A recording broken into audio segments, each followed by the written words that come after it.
আমার বাড়িতে আসছে ছাত্র দলের ছেলে পেলে লোক পাঠাইছে আমাকে জবাবদিহিতা চাওয়ার জন্য যে তার ভাইরে কেন্দ্র দখল করার সময় সেনাবাহিনী পিটাইছে কেন।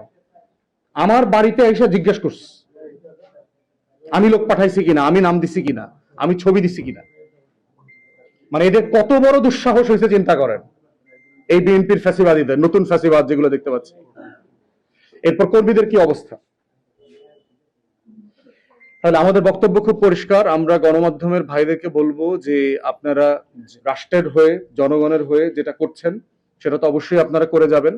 আর এই নির্বাচনের চটদখল যেটা, এটা নির্বাচনী চটদখল বলবো আর কি, যে এই রকম চটদখলের নির্বাচন করে যারা ক্ষমতায় যাচ্ছেন তারা দয়া করে 24 ভুলে যাবেন না।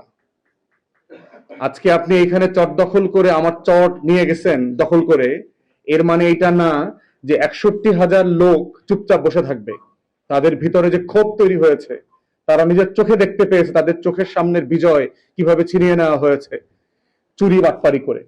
প্রিজাইডিং অফিসারদের আপনার মাথায় বন্দুক ধরা হয়েছে ব্যালট জালিয়াতির সময়। তাহলে আমরা কি রকম একটা মাইনকাচি পায় আছি দেখেন, ঘটনা ঘটছে কিন্তু প্রকাশ করা যাচ্ছে না।